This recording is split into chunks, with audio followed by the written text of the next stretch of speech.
আসসালামু আলাইকুম।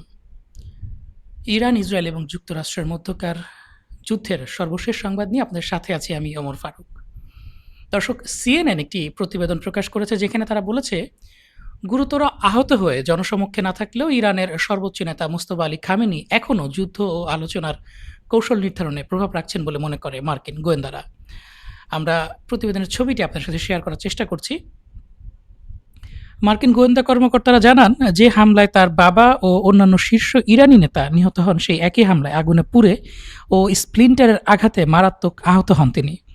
চিকিৎসাধীন অবস্থায় প্রযুক্তি এড়িয়ে কেবল বিশ্বস্ত দূতের মাধ্যমেই যোগাযোগ রক্ষা করে চলছেন মুস্তফা আলী খামেনি।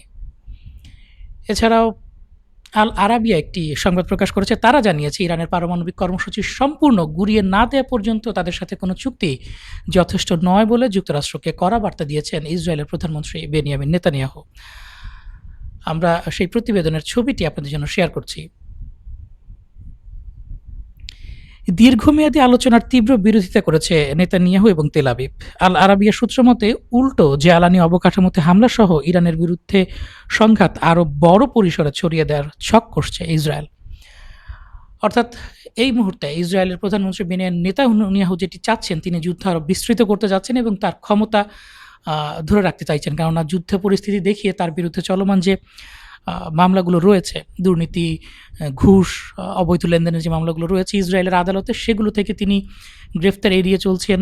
মামলায় হাজিরা বারবার পিছিয়ে দিচ্ছেন এবং যুক্তি দিচ্ছেন জরুরি অবস্থার, দেশে যুদ্ধকালীন অবস্থার একটা শান্তি চুক্তি হয়ে যদি এটি বন্ধ হয়ে যায়, যুদ্ধ বন্ধ হয়ে যায়, তাহলে নেতানিয়াহুকে কিন্তু বাধ্য হয়ে আবার গাজায় যুদ্ধ শুরু করতে হবে কিংবা লেবাননে যুদ্ধ শুরু করতে হবে। লেবাননে তিনি যুদ্ধটি শুরু করতে পারবেন না, কারণ ইরান লেবাননকে সাথে নিয়ে যুদ্ধবিরতিতে যাবে, লেবাননকে ছাড়ান না।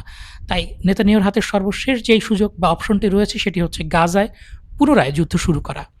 না হলে তাকে ইসরায়েলের আদালতে বারবার হাজির হতে হবে এবং তার বিরুদ্ধে সমস্ত বিরোধী দল একজোট হয়ে নতুন একটি দল গঠন করেছে, যেটিও তার রাজনৈতিক ক্যারিয়ারের জন্য খুবই অশনি সংকেত হিসেবে দেখা হচ্ছে।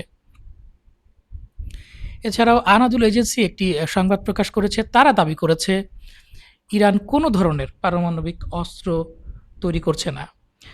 যুদ্ধ শুরুর আগেই মার্কিন গোয়েন্দা সংস্থাগুলো এ বিষয়ে একমত ছিল বলে জানান যুক্তরাষ্ট্রের সাবেক সন্ত্রাসবাদ দমন বিষয়ক প্রধান জো কেন্ট। এই যখন পরিস্থিতি মূলত মার্কিন যুক্তরাষ্ট্রের স্বার্থের বাইরে, যে আমেরিকা প্রেসিডেন্ট ডোনাল্ড ট্রাম্প নিজের স্বার্থে, কারণ ট্রাম্পের কিছু ছবি বা কিছু ব্যক্তিগত ইমেইল, ভিডিও রয়েছে মোসাদের কাছে, অর্থাৎ নেতানিয়াহুর কাছে, যার মাধ্যমে ট্রাম্পকে আসলে ব্ল্যাকমেল করা হচ্ছে। তিনি যদি এই যুদ্ধে রাজি না হতেন, তাকে তার ক্যারিয়ার হয়তো বা ধ্বংস হয়ে যেত, কারণ এই সমস্ত শিশু নিপীড়নমূলক, যৌন নিপীড়নমূলক যে ফাইলগুলো প্রকাশ পেয়ে যেত, তাতে তার ক্যারিয়ার, রাজনৈতিক ক্যারিয়ার হয়তো আর থাকতো না। তাই তিনি বাধ্য হয়েছেন এই যুদ্ধে যেতে এবং এখন কোনোভাবে যুদ্ধ থেকে বের হয়ে আসার একটি উপায় খুঁজছেন। এছাড়াও নিউ ইয়র্ক টাইমস দাবি করেছে, রাশিয়া কাস্পিয়ান সাগরের মাধ্যমে ইরানকে ক্ষেপণাস্ত্র যন্ত্রাংশ ও জরুরি সরবরাহ দিয়ে যাচ্ছে।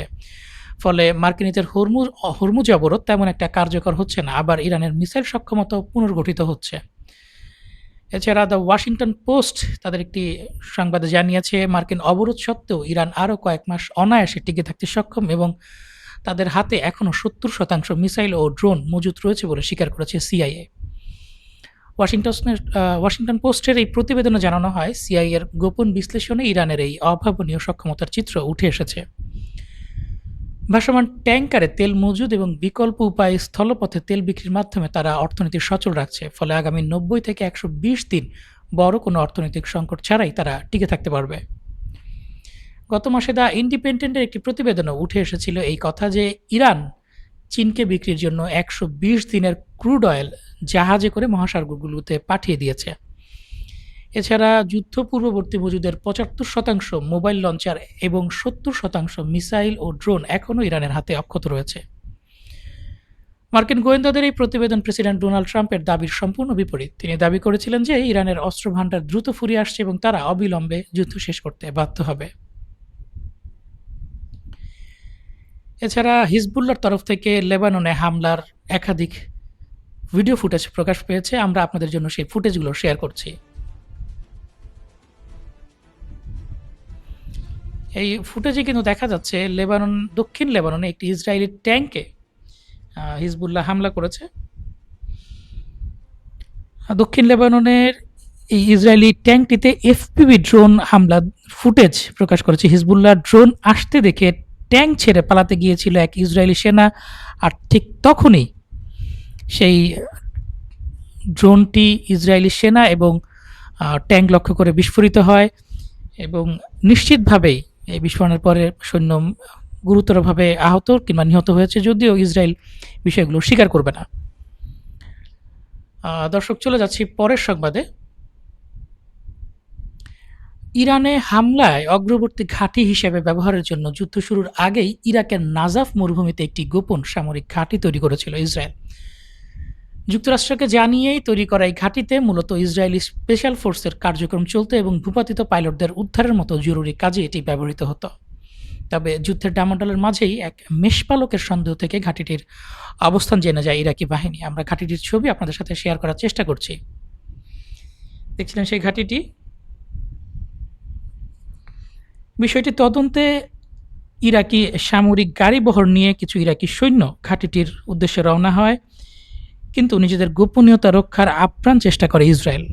তারা হামলা চালায়। ওই ইরাকি সৈন্যের ওপর হামলায় এক ইরাকি সেনা নিহত হয় এবং রেজিমেন্ট কমান্ডার হায়দার আল খাজাইব সহ বেশ কয়েকজন আহত হন। ইসরায়েলি প্রাণঘাতী চেষ্টার পরও ইরাকি কাউন্টার টেরোরিজম ইউনিট ঠিকই সেখানে বিদেশি ঘাঁটির অস্তিত্ব শনাক্ত করে এবং ইসরায়েল পরবর্তীতে বাধ্য হয় ঘাঁটিটি ছেড়ে চলে যেতে। এবং ৩৯ দিনের যুদ্ধের সময়, অর্থাৎ ইরান, ইসরায়েল এবং আমেরিকার মধ্যকার যে যুদ্ধটি বর্তমানে স্থিতাবস্থায় রয়েছে, সেই যুদ্ধের সময় ইরাকের কারবাল এবং নাজাফ এলাকা থেকে প্রায় ২০০ কিলোমিটার দক্ষিণ পশ্চিমে ইসরায়েলের তৈরি একটা অস্থায়ী রানওয়ে শনাক্ত করা হয়েছিল। এটি মূলত একটি শুকনো হ্রদের বুকে নির্মাণ করা হয়েছিল। তবে এই রানওয়েটি ঠিক কতদিন তারা ব্যবহার করেছিল সেটি কিন্তু নিশ্চিত হওয়া যায়নি। এছাড়াও ইরান মার্কিন যুক্তরাষ্ট্রের যে একটি প্রস্তাব ছিল যুদ্ধ বন্ধ করার জন্য, যুক্তরাষ্ট্রের দেওয়া সর্বশেষ যে প্রস্তাবটি ছিল, বার্তা সংস্থা ইরনা জানিয়েছে পাকিস্তানি মধ্যস্থতাকারীদের মাধ্যমে তার জবাব পাঠিয়েছে তেহরান। এর আগে ইরানের পররাষ্ট্র মন্ত্রণালয় জানিয়েছিল যুক্তরাষ্ট্রের প্রস্তাবটি পূর্ণাঙ্গ পর্যালোচনা ও চূড়ান্ত মূল্যায়নের পরই তেহরান তাদের মতামত জানাবে। ইরনা আরও জানিয়েছে প্রস্তাবিত এই কাঠামোর অধীনে বর্তমান পর্যায়ের আলোচনাগুলো মূলত এই অঞ্চলে যুদ্ধ বন্ধের ওপরই সবচেয়ে বেশি জোর দেবে। তবে বিস্তারিত কী কী বিষয় ইরান উল্লেখ করেছে তা এখনও প্রকাশিত হয়নি। ইরান জানিয়েছে মার্কিন প্রস্তাবের বিপরীতে তাদের দেয়া উত্তরটি মূলত যুদ্ধ বন্ধ করা এবং পারস্য উপসাগর ও হরমুজ প্রণালীতে সামুদ্রিক নিরাপত্তা নিশ্চিত করার উপর গুরুত্ব আরোপ করেছে। ইরানের ১৪ দফা প্রস্তাবের বিপরীতে যুক্তরাষ্ট্রের দেওয়া জবাবের পর পাকিস্তানের মাধ্যমে এই প্রতিক্রিয়াটি পাঠানো হলো। ইসরায়েল লেবাননে যে যুদ্ধটি পরিচালনা করছে লেবাননের সাধারণ মানুষের বিরুদ্ধে, মূলত তারা হিজবুল্লাহর বিরুদ্ধে যুদ্ধ করছে বললেও এই যুদ্ধটি চলছে সাধারণ মানুষকে কষ্ট দেওয়ার চরম একটি পরীক্ষা হিসেবে। এই যুদ্ধে লেবাননের টার্গেটিংয়ের কাজে ইসরায়েল ব্যবহার করছে আর্টিফিশিয়াল ইন্টেলিজেন্স। লেবাননে হিজবুল্লাহ সদস্যদের ট্র্যাক করতে, অর্থাৎ খুঁজে বের করতে এবং হত্যা করতে ইসরায়েল একটি এআই চালিত টার্গেটিং সিস্টেম ব্যবহার করছে। এই সিস্টেমটি স্মার্টফোন, ড্রোন, ট্রাফিক সিগন্যালের ক্যামেরা, সিসিটিভি ক্যামেরা এবং ওয়াইফাই সিগন্যাল এবং সোশ্যাল মিডিয়া থেকে তথ্য সংগ্রহ করে। এই সিস্টেমটি প্যালান্তিরের মতো, ম্যাভেনের মতো প্ল্যাটফর্মের উপর ভিত্তি করে তৈরি। এটি বিশাল ডেটা প্রবাহকে মানসম্মত করে সম্পর্কের একটা নেটওয়ার্ক তৈরি করে এবং কয়েক সেকেন্ডের মধ্যে হুমকি প্রোফাইল বা থ্রেট অ্যাসেসমেন্ট চিহ্নিত করে, যা আগে শেষ করতে কয়েক সপ্তাহ সময় লাগত। এলএ টাইমসের নিবন্ধে আহমেদ তরমাস নামে ৬২ বছর বয়সী এক হিজবুল্লাহর লিয়াজো কর্মকর্তার কথা উল্লেখ করা হয়েছে, যাকে একজন ইসরায়েলি কর্মকর্তা ফোন করে জিজ্ঞেস করেছিলেন, আপনি কি আপনার চারপাশের মানুষদেরকে নিয়ে মরতে চান নাকি একা? সেই হিজবুল্লাহর কমান্ডার মানুষদেরকে বাঁচানোর জন্য গাড়ি চালিয়ে অনেক দূরে চলে যাওয়ার ৩০ সেকেন্ডের মধ্যেই তিনি মিসাইল হামলায় নিহত হন। ইসরায়েল আর্টিফিশিয়াল ইন্টেলিজেন্স এবং স্মার্ট ডিভাইসগুলো ব্যবহার করে ঠিক এভাবেই শনাক্ত করছে মুক্তিযোদ্ধাদের এবং তাদেরকে হত্যা করছে। এবং এই মুহূর্তে আমার এক মনে পড়ে গেল পবিত্র কুরআনের একটি বিষয়ে, একটি আয়াতের তর্জমা আমি শুনেছিলাম এরকম, যে শেষ সময়ে দাজ্জালের হাতে এমন ক্ষমতা থাকবে যে সে যে কাউকে যে কোনো সময় মৃত্যু দিতে পারবে এবং তাকে জীবিত করে দেখাতে পারবে। এখন সিচুয়েশন বা পরিস্থিতি এমন দাঁড়িয়েছে, আমার স্মার্টফোন কোথায় আছে যে কোনো মুহূর্তে ইসরায়েল জেনে যাচ্ছে।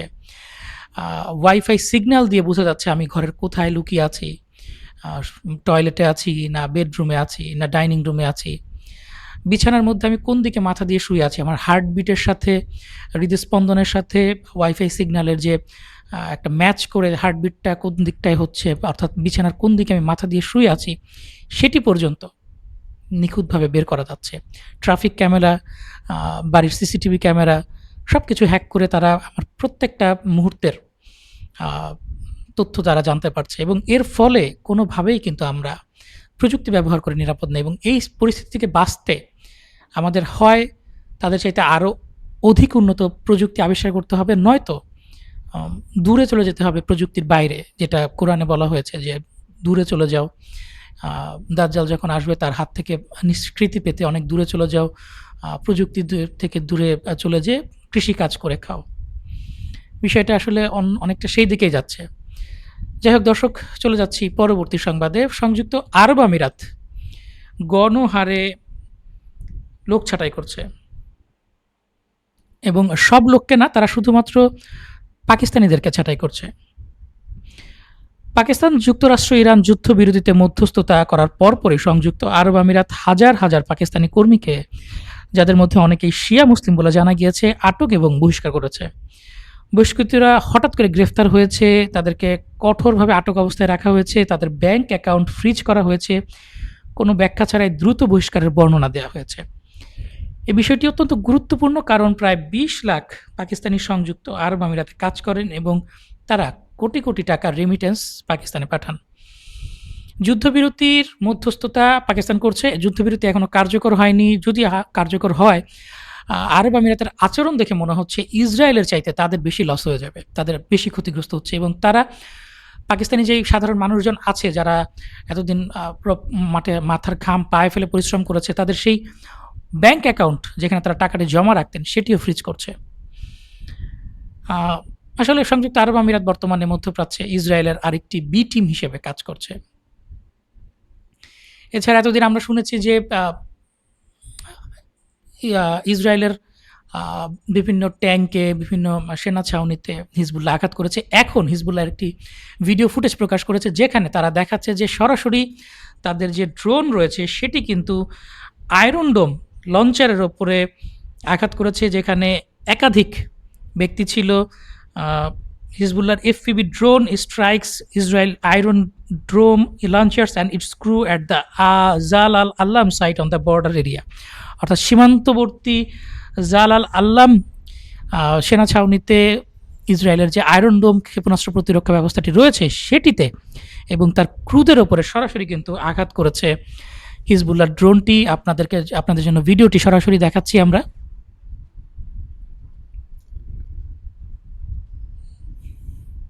দেখতে পাচ্ছেন আঘাত করার ছবি।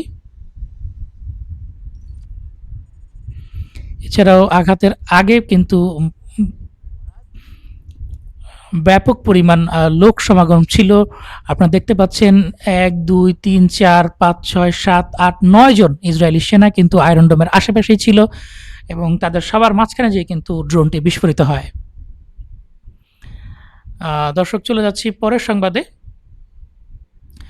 দক্ষিণ সাইপ্রাস থেকে একটি ভিডিও প্রকাশিত হয়েছে। দক্ষিণ সাইপ্রাসের ইউরোপীয় ইউনিয়নের এমপি ফিদিয়াস পানাউই তো ইসরায়েল সাইপ্রাস কেড়ে নিচ্ছে বলে মন্তব্য করেছেন। তিনি তার এই ভিডিওটি আমরা আপনার জন্য সরাসরি শেয়ার করছি। বক্তব্যে দক্ষিণ সাইপ্রাসের এই মেয়র জানান, ইসরায়েল সাইপ্রাসকে কিনে নিচ্ছে, মনে হচ্ছে এই এলাকাগুলো আর আমাদের নেই, আমাদের দ্বীপের বৈশিষ্ট্য বদলে যাচ্ছে। অর্থাৎ ইসরায়েলের অনবরত যে যুদ্ধাবস্থা এবং একের পর এক যুদ্ধ নেতানিয়াহু চালিয়ে যাচ্ছেন বিভিন্ন দেশের বিরুদ্ধে, বিভিন্ন গোষ্ঠীর বিরুদ্ধে, এতে কিন্তু ইসরায়েলের সাধারণ মানুষজন কিছুটা হতাশ হয়ে যে এই নিরাপদ দেশের আশায় তারা ইসরায়েলে এসেছিল ইউরোপের সুনিশ্চিত আবাসন ছেড়ে, তারা সেটিতে দেখতে পাচ্ছে সেটি একটি ধোঁকায় পরিণত হয়েছে। তারা বাধ্য হচ্ছে ইসরায়েল ছেড়ে অন্য কোথাও চলে যেতে এবং তারা এখন সাইপ্রাসকে বেছে নিয়েছে তাদের দ্বিতীয় মাতৃভূমি বা ঘাঁটি হিসেবে, এবং অনবরত সাইপ্রাসের জমি কেনার ফলে সাইপ্রাসের যে ক্যারেক্টারিস্টিক, যে চরিত্র, এটি বদলে যাচ্ছে বলে বোঝাচ্ছেন সাইপ্রাসের একজন এমপি। এছাড়া আরেকটি সংবাদ প্রকাশিত হয়েছে, সংবাদের ভিডিও ফুটেজটি আপনাদের সাথে আমরা শেয়ার করার চেষ্টা করছি। সংবাদে দাবি করা হয়েছে অধ্যাপক ফুয়াদ ইজাদি, পররাষ্ট্রনীতি বিষয়ক বিশেষজ্ঞ, আমেরিকান স্টাডিজ তেহরান বিশ্ববিদ্যালয়ের, তিনি জানান ইরানের সাবেক নেতৃত্বের একটি ফতোয়া পারমাণবিক অস্ত্র তৈরি নিষিদ্ধ করেছে। এটি মূলত ইরানের সর্বশেষ যে ধর্মীয় নেতা আয়াতুল্লাহ আলী খামেনি, যিনি মার্কিন এবং ইসরায়েলি হামলায় নিহত হয়েছেন, তার একটি ফতোয়া তিনি হারাম ঘোষণা করেছিলেন পারমাণবিক বোমার মতো কোনো বোমা যেটি ব্যাপকভাবে সাধারণ মানুষকে হত্যা করে। তো মার্কিন গোয়েন্দা সংস্থার নিজস্ব 2025 সালের থ্রেট অ্যাসেসমেন্ট বা হুমকি মূল্যায়ন থেকে এটি নিশ্চিত হওয়া যায় যে ইরানের কোনো পারমাণবিক অস্ত্র নেই। অর্থাৎ আমেরিকার হুমকি মূল্যায়ন থেকেও আমেরিকা নিশ্চিত করেছে যে ইরানের কাছে কোনো পারমাণবিক অস্ত্র নেই, কোনো পারমাণবিক অস্ত্র কর্মসূচিও ইরানের নেই, এবং ইরানি নেতারা পারমাণবিক অস্ত্র অর্জনের কোনো সিদ্ধান্ত নেয়নি। ট্রাম্প তার নিজের গোয়েন্দা সংস্থার এই তথ্যকে প্রত্যাখ্যান করেছেন এবং নেতানিয়াহুর যে মূল বক্তব্য সেগুলোকে সমর্থন করেছেন এবং ইরানের বিরুদ্ধে যুদ্ধ শুরু করেছেন। এবং আরেকটি বিষয় হচ্ছে, কিন্তু তিনি দাবি করেছেন যে পারমাণবিক অস্ত্র যে দেশগুলোর কাছে রয়েছে তারা সাধারণত মার্কিন হামলার শিকার হয় না, যেমন উত্তর কোরিয়া এর সবচাইতে বড় উদাহরণ। তাই ইরানে এখন এই প্রশ্নটি জোরালো হচ্ছে যে আক্রান্ত হওয়ার পর কেন আমরা পারমাণবিক অস্ত্র তৈরি করব না। এবং পারমাণবিক অস্ত্র কিন্তু আন্তর্জাতিক আইনে অবৈধ না, এটি কেবল এনপিটি বা যেটা হচ্ছে নন প্রলিফারেশন ট্রিটি এর অধীনে অবৈধ হয় যখন কোনো সদস্য দেশ এই ট্রিটি বা চুক্তিতে স্বাক্ষর করে। এবং শুধু স্বাক্ষর করলেই যে সারা জীবনের জন্য অবৈধ হয়ে যাচ্ছে সেটিও না, দেশটি চাইলে এই পারমাণবিক যে চুক্তিটি রয়েছে সেটি থেকে বের হয়ে যাওয়ার একটি অনুচ্ছেদ রয়েছে, 10 নম্বর অনুচ্ছেদ, যার মাধ্যমে কোনো দেশ যদি চায় তারা এনপিটি থেকে বের হয়ে যেতে পারে এবং তারা তাদের নিজেদের মতো করে পারমাণবিক অস্ত্র কর্মসূচি চালিয়ে নিতে পারে।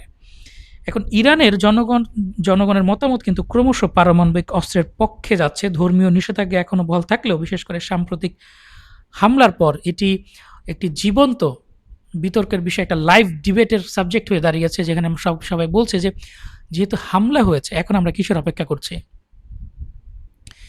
এই যখন পরিস্থিতি, তখন ক্ল্যাশ রিপোর্ট একটি প্রতিবেদনে জানিয়েছে any attack on the Islamic Republic of Iran's oil tankers or commercial vessels will trigger a heavy strike against one of the American bases in the region and enemy ships. অর্থাৎ মার্কিন যুক্তরাষ্ট্র যদি ইরানের কোনো oil tanker কিংবা বাণিজ্যিক জাহাজের ওপর হামলা করে, সেটির জবাবে ইরান মার্কিন যুক্তরাষ্ট্রের কোনো একটি সামরিক ঘাঁটিতে ব্যাপক আঘাত হানবে এবং যুক্তরাষ্ট্রের জাহাজগুলোতে আঘাত হানবে। অর্থাৎ আইআরজিসি কিন্তু এখন আইআরজিসির নৌশাখা যেটি এখন পরিষ্কার করলো যে গতকালকের মতো ইরানের কোনো ট্যাঙ্কারে যদি মার্কিন যুক্তরাষ্ট্র হামলা করে তাহলে যুদ্ধ যে একটা বিরতি অবস্থা বা স্থিতিশীল অবস্থায় রয়েছে এবং যুদ্ধবন্ধের আলোচনা চলছে এটি শেষ হয়ে যাবে এবং ইরান আমেরিকার বেসগুলোতে পুনরায় হামলা বা যুদ্ধ শুরু করবে, আমেরিকার জাহাজগুলোকেও টার্গেট করবে। এই যখন পরিস্থিতি, তখন ফার্স্ট নিউজ এজেন্সি জানিয়েছে উচ্চ পর্যায়ের সামরিক বৈঠকের পর নতুন পদক্ষেপের রূপরেখা দিয়েছেন ইরানের সর্বোচ্চ নেতা আয়াতুল্লাহ মুস্তফা আলী খামেনি। ওই বৈঠকে খামেনিকে আইআরজিসির মেজর জেনারেল আবদুল্লাহি আশ্বস্ত করেছেন যে ইরানের সামরিক বাহিনীর সব শাখায় এখন আক্রমণ এবং প্রতিরোধ উভয় ধরনের অভিযানের জন্য পুরোপুরি প্রস্তুত রয়েছে। আমরা তার একটি ছবি আপনাদের জন্য শেয়ার করছি। বৈঠক থেকে ফিরে খাতাম আল আম্বিয়া হেডকোয়ার্টার কমান্ডার আবদুল্লাহি হুঁশিয়ারি দেন, যুক্তরাষ্ট্র ইসরায়েলের পক্ষ থেকে যে কোনো ধরনের হামলা বা শত্রুতামূলক পদক্ষেপ নেওয়া হলে সাথে সাথেই তার পাল্টা জবাব দেওয়া হবে। এই হচ্ছে বর্তমান পরিস্থিতি। এছাড়া ইন্টেল স্লাভা তাদের একটি প্রতিবেদনে জানিয়েছে ইরাকের ইরবিলের খাল্লিফান এলাকায় ব্যালিস্টিক মিসাইল নিক্ষেপ করেছে আইআরজিসি। ইরান বিরোধী সশস্ত্র কুর্দি গোষ্ঠীর লক্ষ্যবস্তু ছিল বলে জানায় ইরাকি সংবাদ সংস্থা সূত্র। চলে যাচ্ছি পরবর্তী সংবাদে। দ্য টেলিগ্রাফ একটি সংবাদ প্রকাশ করেছে, তারা জানিয়েছে উত্তর কোরিয়ার কিম জং উন যদি গুপ্ত হত্যার শিকার হন তাহলে উত্তর কোরিয়া পারমাণবিক হামলা চালাবে। উত্তর কোরিয়ার সংশোধিত সংবিধানে এখন বলা হয়েছে যদি শত্রুর হামলায় পারমাণবিক বাহিনীর কমান্ড অ্যান্ড কন্ট্রোল সিস্টেম হুমকির মুখে পড়ে তবে স্বয়ংক্রিয় ও তাৎক্ষণিকভাবে পারমাণবিক হামলা চালানো হবে। আসলে বর্তমান যে বিশ্ব বাস্তবতা, মার্কিন যুক্তরাষ্ট্রের যে একক আধিপত্য এবং তার যে যুদ্ধ পিপাসা, তার হাত থেকে বেঁচে থাকতে হলে এ ধরনের আ পাগলামো সিদ্ধান্ত নেওয়াটাই আসলে যৌক্তিক। এছাড়া ওমান উপসাগরের আকাশে ওড়ার সময় একটি মার্কিন F-35 যুদ্ধ বিমান জরুরি 7700 সংকেত পাঠায়। এরপর থেকে বিমানটির সাথে সংযোগ বিচ্ছিন্ন হয়ে যায়। ইসরায়েলি কান চ্যানেল জানিয়েছে। এই তথ্য আমরা আপনাদের জন্য বিমানটির ছবি দেখানোর চেষ্টা করছি। একটি নির্দিষ্ট দূরত্ব যাওয়ার পর বিমানটি 7700 সংকেত পাঠায়। এই সংকেতের মাধ্যমে জরুরি বিপদ সংকেত পাঠানো হয়। এই বিমানটি কি বিধ্বস্ত হয়েছে কিনা বা কি হয়েছে, এটি হয়তোবা পরবর্তী সংবাদে আপনাদেরকে আমরা জানাতে পারবো। দর্শক, চলে যাচ্ছি পরের সংবাদে। ইন্টারকন্টিনেন্টাল ব্যালিস্টিক মিসাইলের পর এবার নিজস্ব প্রযুক্তির প্রথম মিনি সাবমেরিন উন্মোচন করেছে তুরস্ক। মুসলিম বিশ্বের সামরিক শক্তিতে একের পর এক সারা বিশ্বে চমক দেখাচ্ছে তুরস্ক। সাহা এক্সপো 2026-এ তুরস্ক তাদের প্রথম দেশে তৈরি মিনি সাবমেরিন জনসমক্ষে প্রদর্শন করেছে। গত 14 তারিখ 2026 কারামুরসিল উপকূলীয় যানটির সফল প্রথম ড্রাইভ ট্রায়াল সম্পন্ন হয়েছে। চালকবিহীন ডাইভ পরীক্ষা প্রত্যক্ষ করেন প্রতিরক্ষা শিল্পের ঊর্ধ্বতন কর্মকর্তারা। সাবমেরিনটি মেরিটাইম ক্লাসিফিকেশন সোসাইটি তুর্কি লয়েড থেকে গুণমান এবং নিরাপত্তা সনদ লাভ করেছে। এটি বাইকার ড্রোন ব্যবহার করে ঝাঁক বেঁধে ইউএভি হামলা চালাতে পারে, 12টি মালামাল স্মার্ট মাইন স্থাপন করতে পারে এবং আকিয়া ওরকা টর্কেডো নিক্ষেপ করতে পারে। এছাড়া এতে আসেলসান মেরকান ইলেকট্রো অপটিক্যাল সেন্সর, মেটেক্সান সোনার এবং রকেটসান এবং আটমাকা ও চাকির মিসাইল ব্যবহারের সক্ষমতা রয়েছে। এটি পানির নিচে এতটাই নিঃশব্দ যে একে শনাক্ত করা প্রায় অসম্ভব। অর্থাৎ এই ছোট্ট আকারের সাবমেরিনটি অনেকটা অদৃশ্য বলা যায়। এরই পানির নিচে খুবই একটা শব্দ করে না, প্রায় নিঃশব্দে সে চলাচল করে এবং টর্পেডো আছে, মাইন আছে, ড্রোনের মাধ্যমে হামলা চালাতে পারে, তার electro optical laser system, radar আছে এবং প্রায় সব কিছুই তার রয়েছে একটি বড় সাবমেরিনে যা থাকে এবং নিঃশব্দে সে যে শত্রুপক্ষকে আঘাত এনে চলে আসতে পারে। এই যখন অবস্থা, তখন পাকিস্তানের উত্তর পশ্চিমাঞ্চলীয় শহর বান্নুতে একটি পুলিশ পোস্টে গাড়ি বোমা হামলায় অন্তত 12 জন পুলিশ সদস্য নিহত হয়েছেন। আমরা সংবাদটির ছবি আপনাদের জন্য শেয়ার করছি। হামলার পরপরই সেখানের সশস্ত্র গোষ্ঠীগুলো হামলার দায় স্বীকার করে এবং সশস্ত্র গোষ্ঠীগুলোর সাথে পুলিশের ব্যাপক সংঘর্ষ হয়। এই সংঘর্ষে এখনো পর্যন্ত 12 জন পুলিশ সদস্য নিহত হয়েছেন এবং 3 জন সদস্যকে জীবিত উদ্ধার করা হয়ে হাসপাতালে ভর্তি করা হয়েছে। আপনারা দেখছেন ব্যাপক ধ্বংসস্তূপের অবস্থা গাড়ি বোমা বিস্ফোরণের পর পাকিস্তানে। দর্শক, চলে যাচ্ছি পরের সংবাদে। মার্কিন নৌ অবরোধ ফাঁকি দিয়ে গভীর সাগরে অভিনব কৌশল নিয়েছে ইরান। ইরান ট্র্যাকিং সিস্টেম বন্ধ রেখে এক জাহাজ থেকে আরেক জাহাজে গোপনে তেল স্থানান্তরের মাধ্যমে নিজেদের রফতানি অব্যাহত রেখেছে। আমরা আপনাদেরকে প্রতিবেদনটি শেয়ার করার চেষ্টা করছি। ওয়াশিংটন পোস্টের এক প্রতিবেদনে জানানো হয়, ভারত ও প্রশান্ত মহাসাগরে ট্যাঙ্কারের বিশাল এক নেটওয়ার্কে কাজ করছে। অবরোধের আগেই বন্দর ছেড়ে যাওয়া তেলের আসল উৎস গোপন করতে মূলত এই পদ্ধতি ব্যবহার করা হচ্ছে, যাতে রাডারের কড়া নজরদারি এড়িয়ে নিরাপদে তেল সরবরাহ করা যায়। সংবাদটি জানিয়েছে তাসনিম নিউজ এজেন্সি। এছাড়া আমাদের সর্বশেষ যে সংবাদটি রয়েছে সেটিতে চলে যাচ্ছি। সংযুক্ত আরব আমিরাত থেকে এই সংবাদটি এসেছে। সংযুক্ত আরব আমিরাতের নিরাপত্তা এবং ভৌগোলিক অখণ্ডতার প্রতি পূর্ণ সমর্থন ব্যক্ত করেছেন তুর্কি প্রেসিডেন্ট রেজেপ তাইয়িপ এরদোয়ান। আমিরাতের রাষ্ট্রপতি মোহাম্মদ বিন জায়েদ আল নাহিয়ানের সাথে ফোনালাপকালে তিনি একথা বলেন। দর্শক, এই ছিল আমাদের সর্বশেষ সংবাদ। পরবর্তী সংবাদ দেখার আমন্ত্রণ জানিয়ে বিদায় নিচ্ছি। আল্লাহ হাফেজ, আসসালামু আলাইকুম, ভালো থাকবেন।